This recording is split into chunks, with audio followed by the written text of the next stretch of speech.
जय हिंद दोस्तों, कैसे हैं आप सब। तो आज का ये वीडियो आपका 1857 का विद्रोह यानी कि जो प्रथम विद्रोह प्रथम स्वतंत्रता संग्राम के भी नाम से जाना जाता है, ये बहुत ही इम्पोर्टेंट है। आपका कोई भी एग्ज़ाम हो, चाहे वो यूपीएससी जैसे बड़े एग्ज़ाम हो या आपका पीसीएस का कोई एग्ज़ाम हो, एसएससी, रेलवे, हर एक तरह के एग्ज़ाम में, जो भी बिहार पुलिस तक के एग्ज़ाम में, बिहार एसआई के एग्ज़ाम में, सभी में 1857 का विद्रोह से करीब करीब 1 से 2 प्रश्न जरूर रहते हैं, क्योंकि ये भारत का स्वतंत्रता संग्राम का पहला विद्रोह माना जाता है। प्रथम स्वतंत्रता संग्राम इसे कहा जाता है। तो इसी के लिए ये इतना इम्पोर्टेंट रहने के लिए रहता है, इसलिए हम इसका एक एक स्लाइड के थ्रू हम आपको दिखाते जाएंगे कि इससे संबंधित जो भी फैक्ट होंगे, इससे संबंधित जो भी डिस्क्रिप्टिव होंगे समझने के तौर पर, उसे भी हम लोग देखते जाएंगे और कवर करते जाएंगे। तो चलिए कंटिन्यू करते हैं क्लास को। तो 1857 का विद्रोह का पहले हम देख लेंगे कि प्रमुख कारण क्या है।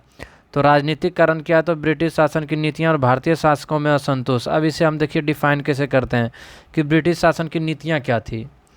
जैसे कि भू राजस्व नीति था, उसमें अस्थाई बंदोबस्त था, रैयतवाड़ी बंदोबस्त था, महलवाड़ी बंदोबस्त था। ये सारे जितने भी भू राजस्व नीतियाँ थी, ये सारे किसान इससे शोषित हो रहा था, किसान का शोषण हो रहा था। क्योंकि आपको भी पता है कि स्थानीय ये जितने भी स्थानीय शासक थे, क्षेत्रीय शासक थे, धीरे धीरे करके सबको वो हड़प नीति के तहत उनके ले रहा था, उसको अंतर्गत ब्रिटिश शासन के अंतर्गत ला रहा था।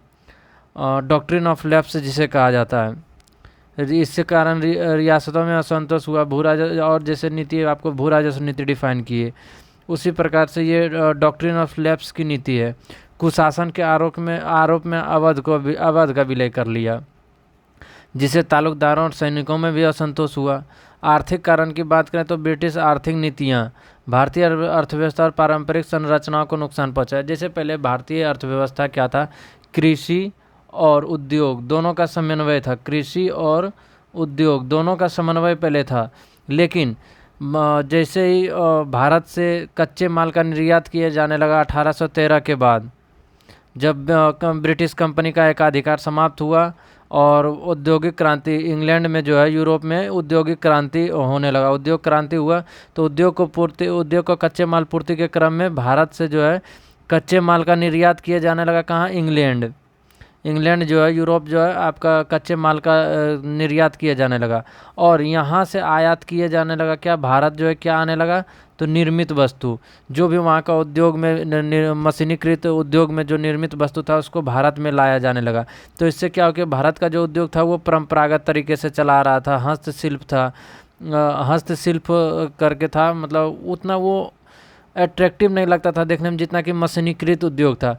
मशीनीकृत उद्योग से निर्मित वस्तु था, तो उससे क्या हुआ कि भारतीय उद्योग जो है धीरे धीरे इसका विऔद्योगिकरण हो गया भारत का, और इससे जो है जितना भी अर्थव्यवस्था था वो केवल भारत जो है एकमात्र कच्चे माल का निर्यातक और निर्मित वस्तु का आयातक बन के रह गया। कृषि आधारित परंपरागत जो है कृषि आधारित जो और कृषि और उद्योग आधारित परंपरागत अर्थव्यवस्था था, वो केवल ये कृषि आधारित हो गया। इससे जो भी अर्थव्यवस्था पर जो बुरा प्रभाव पड़ा, इससे भी देश में असंतोष हुआ। मुक्त व्यापार तथा भारी कर व्यवस्था से व्यापारियों, किसानों और कारीगरों पर दबाव, जो अभी हम आपको ये एक्सप्लेन कर रहे थे, वही मुक्त व्यापार की नीति जो था 1813 और 1833 में पूर्ण रूपेण से मुक्त कर दिया गया था। एकाधिकार समाप्त कर दिया था ब्रिटिश कंपनी को, और अन्य ब्रिटिश व्यापारियों के लिए भारत का दरवाज़ा खोल दिया था कि सभी आके यहाँ से अपना कच्चा माल ले जाए, यूरोप निर्यात करे और यूरोप से जो है निर्मित वस्तु को भारत में आयात करे। सामाजिक, सांस्कृतिक एवं सैनिक कारण देख लें तो भारतीय समाज और संस्कृति में हस्तक्षेप की आशंका से सामाजिक असंतोष बढ़ा। जैसे कि अब यहाँ पे विधवा पुनर्विवाह अधिनियम लाया, सती प्रथा लाया। ये नियम था बढ़िया, ये कानून बढ़िया था, लेकिन कुछ वर्ग जो थे वो इसका विरोध कर रहे थे। जैसे अब नरबली प्रथा को समाप्त कर दिया, जिससे संथाल जो है अपना जो संस्कृति था उस पर चोट माना, क्योंकि संथाल में पहले ये होता था जनजातीय में कि नर बलि दिया जाता था, जिस पर कि रोक लगा दिया गया। और उसी तरह से सामाजिक हस्तक्षेप में जैसे हिंदू धर्म यहाँ ज़्यादा प्रचलित था, तो उसको ये गलत तरीके से देखता था और ईसाई धर्म का प्रचार प्रसार किया। बोलता था कि यहाँ के व्यक्ति में सभ्यता नहीं है, संस्कृति अच्छी नहीं है, इसलिए ईसाई संस्कृति को अपनाओ। इसको जोर ज़बरदस्ती उस तरह से, जैसे देखिए वो किया तो उससे भी सामाजिक असंतोष बढ़ा। जैसे सती प्रथा, विधवा पुनर्विवाह भी जैसे हम बता रहे थे, जुड़े सुधारों को कई वर्गों ने धार्मिक हस्तक्षेप के रूप में देखा था। भारतीय सिपाहियों में वेतन भत्ते और पदोन्नति की भेदभाव माना। भारतीय सिपाहियों के साथ क्या होता था कि इसे एक निश्चित पद तक ही जाने देता था, जैसे कि कोई जनरल पुलिस है, दरोगा है, बाकी बाद सिविल सेवक है, तो सिविल सेवक तक बहुत कम ही जाता था। एक न्यूनतम रहता था कि हाँ यहीं तक भारतीयों को देना है। क्योंकि हम आपको पहले भी बताए थे, जब वायसराय का हम लोग डिस्कस कर रहे थे कि भारत में जनरल, गवर्नर जनरल और वायसराय, तो उसमें बता रहे थे हम आपको कि सिविल सेवा का जो यूरोपीयकरण किया गया, यानी कि भारतीयों को उससे दूर रखा गया सिविल सेवा से। ये सबसे होता है कि भारतीय में असंतोष की भावना बढ़ी। विदेशी सेवा, समुद्र पार सेवा। पहले जो है समुद्र पार करना ये धार्मिक मान्यता के अनुसार पाप माना जाता है कि समुद्र को पार नहीं किया करना है। लेकिन समुद्र पार भी सैनिक को भेजा गया, तो उससे क्या हुआ, सैनिक असंतोष का कारण बना।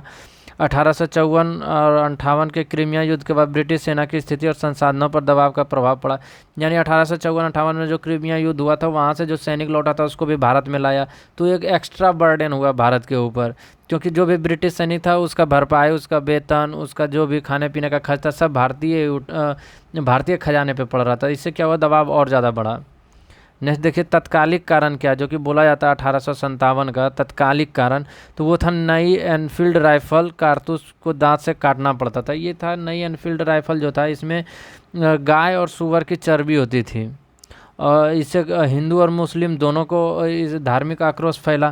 क्योंकि ये जो कारतूस था, इसको नई एनफील्ड राइफल जो लाया गया था, उसका कारतूस को दांत से काट के, उसको दांत से ऐसे खींच के और उसके बाद उसका प्रयोग किया जाता था। इससे क्या हुआ कि उसमें पता चला कि गाय और सूअर की चर्बी है, जिससे हिंदू और मुस्लिम दोनों को जो है धार्मिक रूप से उसको अवहेलना लग रहा था और इससे धार्मिक आक्रोश भी फैला।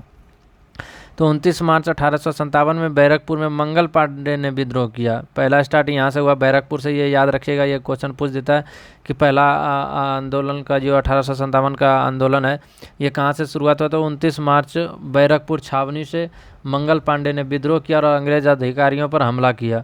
8 अप्रैल 1857 मंगल पांडे को फांसी दे दी गई। 24 अप्रैल 1857 में मेरठ में लगभग 90 सिपाहियों ने कारतूस पर प्रयोग करने से इनकार किया। 90 सिपाही जो थे करीब करीब सभी मेरठ में 24 अप्रैल 1857 को कारतूस का प्रयोग करने से इनकार कर दिया। बोला हम इस कारतूस का प्रयोग नहीं करेंगे।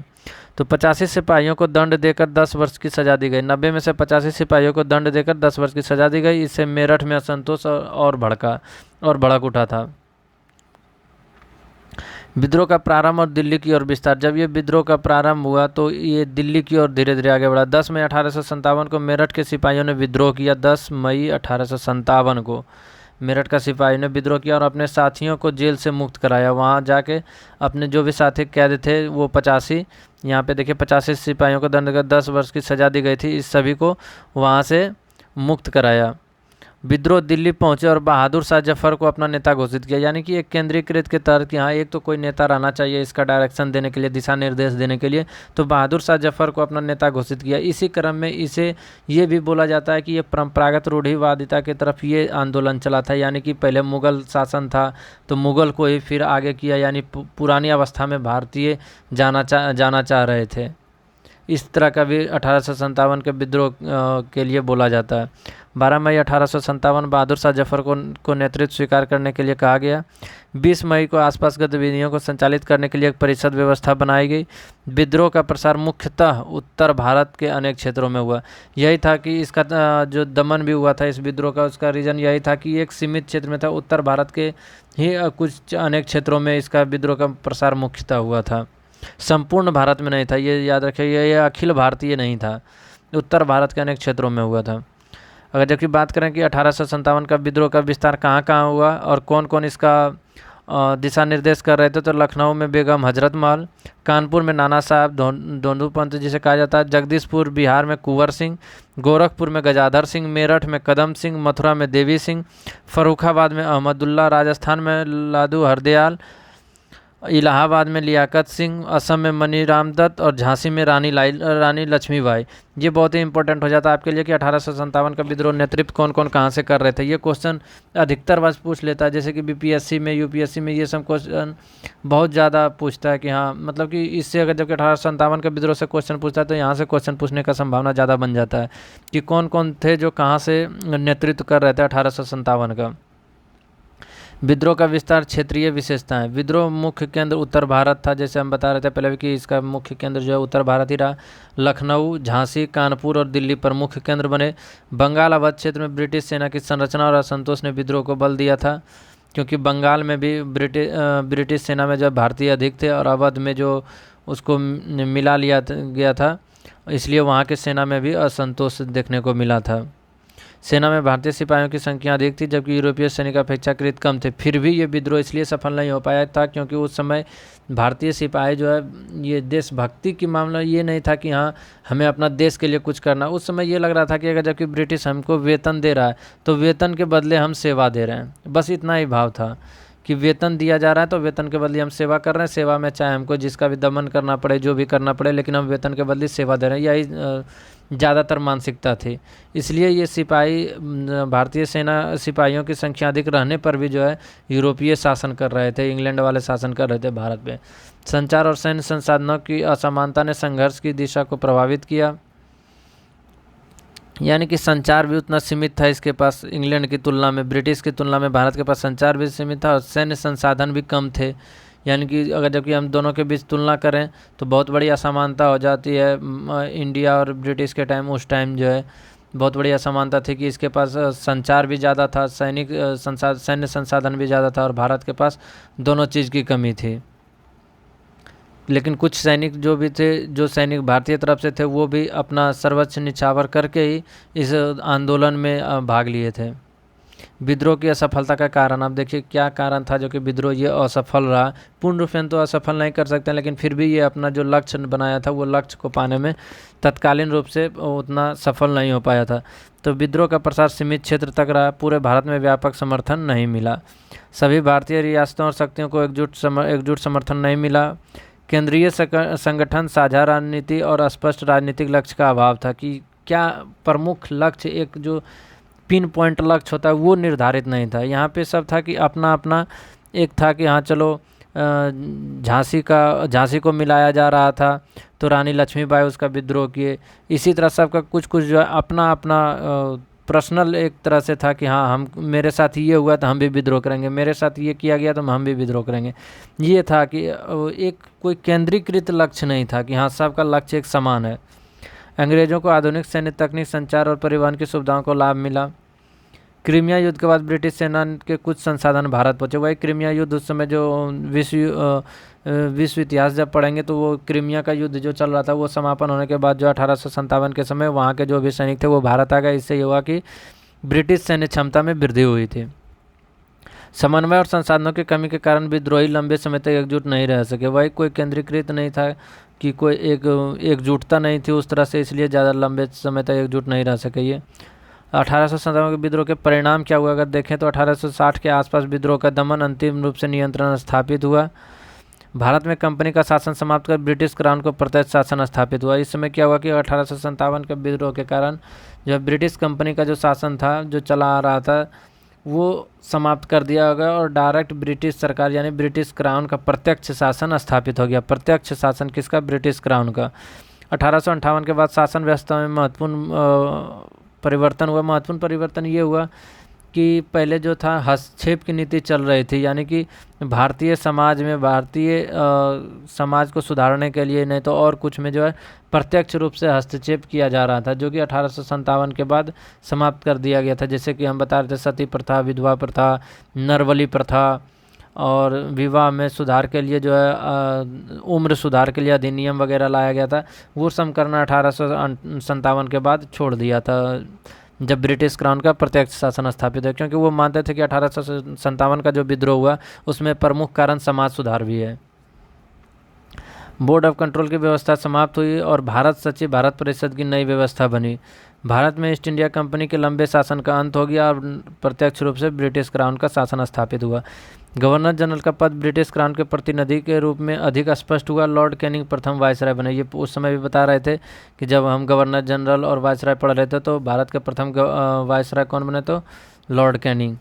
विलय और हड़प नीति पर रोक भाई कि जो वहाँ पे क्षेत्रीय राज्य थे, क्षेत्रीय शासक थे, उसको पहले हड़प नीति के तहत सबको ब्रिटिश साम्राज्य में मिलाने का जो नीति था उस पर रोक लगा दी गई और देसी रियासतों के प्रति वही जो देसी रियासत है प्रति नीति में परिवर्तन आया कि अब इसके प्रति सम्मानजनक व्यवहार अपनाने लगा देसी रियासतों के प्रति, वही शासक के प्रति कि क्योंकि ये 1857 में के विद्रोह में जो भी शासक ब्रिटिश साम्राज्य में नहीं मिला था, जो स्वतंत्र था, वो ब्रिटिश का समर्थन किया। तो ब्रिटिश सरकार को लगा कि अगर हम इसे इज्जत दें, इसको सम्मान दें, इस शासक को, तो ये मेरा विद्रोह नहीं करेगा और बाकी और जो अन्य विद्रोह आएगा उसमें ये मेरा साथ देगा इससे लड़ने के लिए। इसलिए देसी रियासतों के प्रति इन्होंने नीति को चेंज कर दिया था, परिवर्तित कर दिया था। सैनिक एवं प्रशासनिक परिणाम क्या हुए थे? सेना का पुनर्गठन के लिए नई भर्ती और संगठनात्मक नीति अपनाई गई। भारतीय और यूरोपीय सैनिकों अनुपात में परिवर्तन किया गया, यानी अगर जबकि पहले मान लिया जाए 5:2 था तो उसको परिवर्तित करके 3:2 कर दिया। इस तरह से मतलब अनुपात में इसका परिवर्तन किया गया था। ये एक एग्जाम्पल के तौर पर हम समझाएं, मतलब इस तरह से जो है उसको उसका जो अनुपात था भारतीय और यूरोपियों को उसको कम किया गया, भारतीयों को कम किया गया और यूरोपियों को बढ़ाया गया था। सैनिक भर्ती क्षेत्र में जाति और समुदाय आधारित नीतियों को अधिक प्रयोग दिया गया। वह कि सबको जाति केंद्रीकृत बांट दिया था उसी समय से सैनिक भर्ती में कि इस जाति का केवल ये संगठन रहेगा, इस जाति का ये संगठन। इससे हुआ कि एकजुटता नहीं रहा दोनों में, दोनों अलग अलग हो गए। और वहीं तोपखाने जैसे संवेदनशील सैन्य विभागों पर ब्रिटिश नियंत्रण मजबूत किया। जैसे अब तोपखाना एक संवेदनशील क्षेत्र होता है, उसमें ज़्यादा शक्ति, वहाँ पे ज़्यादा अस्त्र शस्त्र वगैरह का तोपखाना जो रहता है वो ज़्यादा प्रभावकारी होता है। तो उसको क्या किया, भारत का अगर जबकि कोई वहाँ पे था तो उसे हटा के उसको ब्रिटिश अधिकारी के नियंत्रण में दे दिया था, तोपखाने जैसे संवेदनशील सैन्य विभाग को। प्रशासनिक व्यवस्था में ब्रिटिश सरकार की प्रत्यक्ष भूमिका बढ़ी। 1857 के विद्रोह का जबकि हम मूल्यांकन करें तो मुगल सत्ता के लिए यह विद्रोह निर्णायक रूप से समाप्त हुआ, यानी कि बहादुर शाह जफर जो थे मुगल शासन का, उसे निर्वासित कर दिया गया। भारतीय समाज के विभिन्न वर्गों में ब्रिटिश शासन के प्रति असंतोष स्पष्ट हुआ। उस समय लगा था कि जो ये कितने वर्ग में असंतुष्टि है ये पता चल रहा था कि कौन कौन इसका ब्रिटिश शासन का विरोध कर रहे हैं, ये साफ स्पष्ट हो गया था। देशी राज्यों के प्रति ब्रिटिश नीति में परिवर्तन आया, जो अभी हम पहले ही डिस्कशन कर चुके थे, डिस्कशन किए उसी में आपको बता दिए थे कि यहाँ कैसे ब्रिटिश नीति जो है परिवर्तन किया था देशी राज्यों के प्रति। भारतीयों में राजनीतिक चेतना और भविष्य के आंदोलन के लिए आधार मजबूत हुआ। इससे ये हुआ कि हम भविष्य में किस तरह से आंदोलन कर सकते हैं, कैसे विद्रोह कर सकते हैं, कैसे ब्रिटिश का जो है हम लोग एकजुट होकर उसका सामना कर सकते हैं। ये सब आत्मविश्वास बढ़ाने का काम 1857 का विद्रोह किया था। 1857 को आधुनिक भारतीय इतिहास में एक महत्वपूर्ण मोड़ माना जाता है। वही स्वतंत्रता संग्राम में एक प्रथम कील के रूप में इसे स्वतंत्रता संग्राम के ताबूत में प्रथम कील के रूप में 1857 के विद्रोह को जाना जाता है, जिसका अंतिम कील से एक बार और आपका नौसैनिक विद्रोह जब होगा उसको भारतीय स्वतंत्रता संग्राम के ताबूत में अंतिम कील के रूप में जाना जाता है। 1857 के विद्रोह का स्वरूप क्या था? तो स्वरूप की बात करें तो सैनिक स्वरूप। प्रारंभिक नेतृत्व और प्रसार में भारतीय सिपाहियों की बड़ी भूमिका रही, क्योंकि इस सैन्य छावनी से स्टार्ट हुआ था, इसलिए इसे सैनिक स्वरूप कहा गया। वेतन भत्तों और पदोन्नति से जुड़े असंतोष ने सैनिकों को प्रभावित किया। धार्मिक एवं सामाजिक आशंकाओं ने विद्रोह को व्यापक समर्थन देने में भूमिका निभाई थी। सिपाही विद्रोह के कुछ क्षेत्रों में स्थानीय शासकों, किसानों और अन्य समूहों को समर्थन मिला, क्योंकि देखिए स्थानीय शासक वही जैसे कि आप झांसी की रानी है, किसान में जैसे आप जो भी भू राजस्व से पीड़ित थे, अन्य समूह जैसे कि व्यापारी वगैरह थे, वो भी कुछ कुछ समर्थन कर रहे थे 1857 का विद्रोह का। इसलिए 1857 को केवल सैनिक विद्रोह या केवल राष्ट्रीय स्वतंत्रता संग्राम नहीं का किसी एक दृष्टि से समझना पर्याप्त नहीं है। यानी इसका जो है स्वरूप जो है आप कह सकते हैं कि केवल ये सैनिक विद्रोह नहीं था, ये एक तरह से स्वतंत्रता संग्राम के तरह ही और बाकी बात एक तरह से ये विद्रोह था ब्रिटिश के विरुद्ध। क्या 1857 राष्ट्रीय स्वतंत्रता संघर्ष था? विद्रोह पूरे भारत में समान रूप से नहीं फैला था, इसलिए इसे स्वतंत्रता संघर्ष नहीं कहा गया था। लेकिन इसको आगे हम देखते हैं क्या है। सभी भारतीयों की भागीदारी, एक समान राजनीतिक चेतना मौजूद नहीं थी। कोई विद्रोह स्थानीय समस्याओं, सत्ता, अधिकारों की बहाली के लिए संघर्ष कर रहे थे। कई भारतीय शासकों और समूहों ने अंग्रेजों का साथ भी दिया था। वो तो हमेशा है कि चाहे वो 1947 का ही क्यों ना हो, उससे पहले का ही और कोई सा विद्रोह क्यों ना, कोई तो एक वर्ग तो ऐसा रहेगा जो हमेशा विपक्ष में रहता ही है। फिर भी ब्रिटिश शासन की पहली बार बड़े पैमाने पर गंभीर चुनौती मिली, जिस स्वतंत्रता संघर्ष भी कह सकते हैं। बाद के राष्ट्रीय आंदोलन के लिए महत्वपूर्ण आधार तैयार किया, मतलब एक बेसमेंट तैयार कर दिया। पहला ये आप कह सकते हैं कि संगठित एक तरह से कि इतना बड़ा विद्रोह जो 1857 का ही विद्रोह पहला विद्रोह था स्वतंत्रता संघर्ष में, इसलिए ये कहा जाता है कि राष्ट्रीय आंदोलन के लिए महत्वपूर्ण आधार तैयार किया। 1857 से पहले के सैनिक विद्रोह कौन कौन है तो देख लेते हैं एक नज़र में। 1806 में वेल्लोर विद्रोह, 1824 में बैरकपुर सैनिक विद्रोह, 1825 में असम के खासी क्षेत्रीय प्रतिरोध से जुड़े विद्रोह। 1857 का विद्रोह अचानक उत्पन्न घटना नहीं था, इसके पहले भी सैनिक और क्षेत्रीय असंतोष दिखाई देता है। राष्ट्रीय स्वतंत्रता संघर्ष क्यों नहीं माना गया? विद्रोह का प्रसार पूरे भारत में नहीं था, सभी भारतीयों की भागीदारी नहीं, शिक्षित मध्य वर्ग का व्यापक समर्थन इसमें नहीं मिला था, राष्ट्रीयता की आधुनिक भावना अभी पूरी तरह विकसित नहीं हुई थी। विद्रोहियों के लक्ष्य कई बार अपनी अपनी स्थानीय समस्या, जिस तरह हम पहले भी डिस्कशन कर चुके हैं, सब अपने अपने समस्याओं को लेकर ही आए थे। सत्ता की पुनर्स्थापना, वही जो मुगल सत्ता के यानी कि बहादुर शाह जफर को जो नेता चुना था, इसलिए कहा था कि सत्ता की पुनर्स्थापना से जुड़ा हुआ था। नाना साहब की पेशवा के पद की आकांक्षी थी। रानी लक्ष्मीबाई की झांसी की रक्षा जैसे स्थानीय प्रेरणा भी महत्वपूर्ण थी। कई विद्रोहियों ने पुराने शासन, भारतीय शासकों की वापसी का समर्थन किया, इसलिए मतलब स्वतंत्रता संघर्ष नहीं माना जाता, लेकिन ये स्वतंत्रता संघर्ष का आधार तैयार किया था। 1857 का विद्रोह का समग्र समीक्षा अगर हम करें तो 1857 ने ब्रिटिश शासन की गहरी राजनीतिक और सैन्य चुनौती दी। सामाजिक संरचना और प्रशासनिक नीतियों में महत्वपूर्ण बदलाव हुए। भारतीय सेना और शासन व्यवस्था का पुनर्गठन किया गया। ब्रिटिश सरकार ने देशी रियासतों और भारतीय समाज के प्रति अपनी नीतियों में बदलाव किया। 1857 का विद्रोह आगे चलकर भारतीय राजनीतिक चेतना के विकास में एक महत्वपूर्ण मील का पत्थर बना। नेक्स्ट देखें तो परीक्षा हेतु तुरंत पुनरावृत्ति अगर करें तो तत्कालिक कारण था एनफील्ड राइफल में कारतूसों से जुड़ा विवाद। 29 मार्च 1857 को मंगल पांडे का विद्रोह। 10 मई 1857 मेरठ से व्यापक विद्रोह की शुरुआत। दिल्ली बहादुर शाह जफर का नेतृत्व। कानपुर नाना साहब, झांसी रानी लक्ष्मीबाई, लखनऊ बेगम हजरत महल, बिहार कुंवर सिंह। परिणाम क्या हुआ? कंपनी शासन का अंत और ब्रिटिश क्राउन का प्रत्यक्ष शासन। महत्व, भारतीय इतिहास में ब्रिटिश शासन के विरुद्ध सबसे बड़ी प्रारंभिक चुनौती। तो ये था आपका 1857 का विद्रोह, जिसे राष्ट्रीय स्वतंत्रता संघर्ष का प्रथम राष्ट्रीय स्वतंत्रता संघर्ष भी कहा जाता है। ये आपका हर एक एग्ज़ाम के लिए, हम बार बार इसलिए बोल रहे हैं कि ये हर एक एग्ज़ाम के लिए ये इम्पोर्टेंट है, क्योंकि आप PYQ उठा के देखिएगा तो 1857 के विद्रोह से PT नहीं बल्कि BPSC UPSC जैसे एग्ज़ामों में मेंस के पॉइंट ऑफ व्यू से भी बहुत इम्पोर्टेंट होता है। इसलिए आप देखते होंगे जब भी हम फैक्ट को कवर करते हैं तो उसी समय हम डिस्क्रिप्टिव जो भी समझाने का तरीका और टॉपिक का विश्लेषण हो, सब साथ साथ करते चल जाते हैं कि एक टॉपिक को एक ही बार में तैयार कर लेना है, समझने के व्यू से भी, रटने के व्यू से भी, और आंसर राइटिंग भी करने में हेल्प मिल जाए, और टॉपिक को अच्छा से टॉपिक का समझ जो है अच्छा से विकसित हो जाए। इसलिए हम फैक्ट और डिस्क्रिप्टिव दोनों लेके चलते हैं। तो मिलते हैं इसी तरह के अगले वीडियो में, कोई एक इसी तरह से एक अच्छा इंपॉर्टेंट टॉपिक लेके। तब तक के लिए जय हिंद।